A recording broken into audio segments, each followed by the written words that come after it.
Hola, ¿qué tal? Bienvenidos a esta emisión. El día de hoy daremos seguimiento a los contenidos de los que hemos estado hablando en anteriores eh, sesiones. Si bien primero hablamos de la personalidad, posteriormente de las actitudes y los hábitos, cómo influían los hábitos en las actitudes, hoy iremos más a fondo para analizar la formación de los hábitos. ¿Cómo es que se forman los hábitos? Entendamos en primera instancia la definición de hábito. Se define de forma nominal como las cosas que hacemos repetidamente, pero la mayor parte del tiempo estamos conscientes de tal hecho. Cuando este acto se convierte en un acto repetitivo, cotidiano y además inconsciente, se convierte justamente en el acto eh, más preciso, más habitual, y lo llamamos hábito. La adquisición de hábitos tiene también un proceso. Para aprender o para poder adquirirlos, necesitamos practicarlos. Tras ensayar suficiente en ello, esto se hará un hábito inconsciente, natural y automático, y entonces permanecerá como parte de nuestra conducta. Los hábitos resultan de una combinación entre programación mental y desarrollo práctico. Los hábitos son la capacidad natural evolutiva personal que orienta capacidades de trabajo diario y de trabajo cotidiano. Entendamos entonces que los hábitos son la posibilidad de evolucionar en nuestro propio proyecto actitudinal. Las bondades de los hábitos, bueno, pues son que el hombre puede adquirir, modificar o erradicar los hábitos para lograr objetivos o metas o proyectos de vida. En este sentido, los hábitos se pueden formar de forma diferente. Pueden ser funcionales o pueden ser disfuncionales. Pero bueno, vamos a poner un ejemplo de hábitos funcionales. Por ejemplo, el hacer ejercicio regularmente es un acto funcional, saludable. El planificar anticipadamente lo que se va a hacer, que de hecho lleva consigo una neuroprogramación de lo que vamos a hacer. La posibilidad de demostrar respeto a los demás y hacia uno mismo también se puede convertir en un hábito. Terminar lo que se inicia, tratando de cerrar círculos y permitiendo que exista ese fluido de energía hacia las cosas que emprendemos. También, bueno, algunos hábitos disfuncionales, por ejemplo, el pensar de forma negativa o destructivamente ante situaciones complicadas, el sentirse menos que los demás o sentirse más que los demás, el culpar a otros por acciones en las que ni siquiera tienen incurrencia, el no entregar trabajos a tiempo, eh, evitar aplazar situaciones emocionales o procesos que pueden ser dolorosos en vez de enfrentarlos directamente.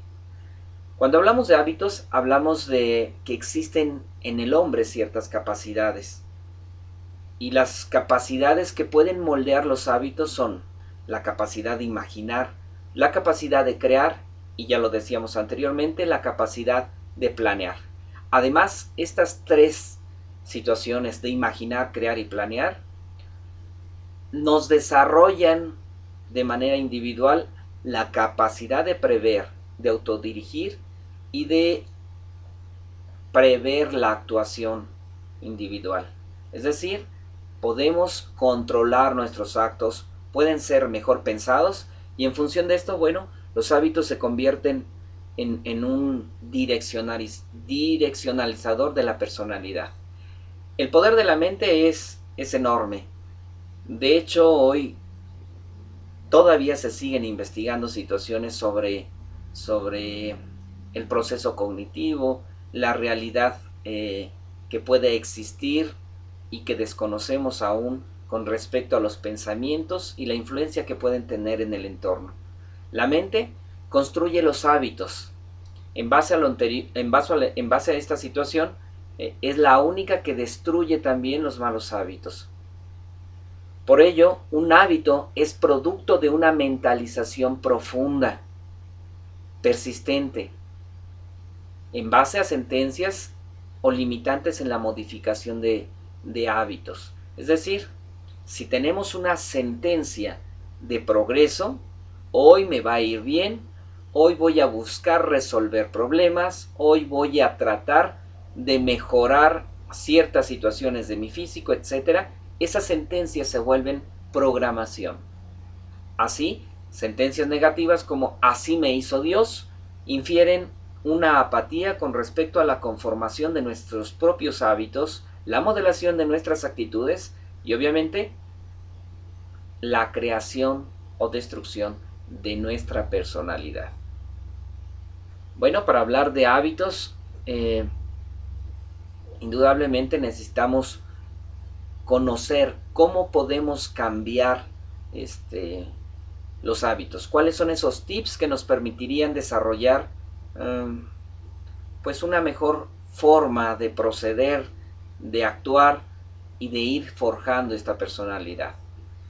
Es importante que reconozcamos que al modificar nuestras acciones lo que creamos son sendas neuronales, nuevos caminos que van a partir de conductas y de acciones repetitivas que estimulan el inconsciente activo, por lo que debemos de cultivar virtudes contrarias a hábitos erróneos o hábitos que hemos detectado que queremos erradicar. Ante la mentira, pues vamos a hablar con la verdad. Ante la apatía, hay que ponerle decisión a las cosas y emprender. Ante el egoísmo, hay que empezar a compartir. Y ante el miedo, el valor de la esperanza y la fe puede ser una alternativa que nos saque de este estado de incitación al temor. Es bien importante que entendamos que la mejor época para formar nuestros hábitos pues es la etapa de la juventud. Es ahí donde adquirimos una personalidad para el resto de nuestra vida que, si bien puede modificarse, no puede generarse un cambio extremo. Este es el momento en el que estamos construyendo nuestra conducta, afilándonos y perfilándonos hacia un porvenir. Por ello es importante que la personalidad, las actitudes y los hábitos siempre tiendan al lado positivo. Nos vemos en la siguiente emisión.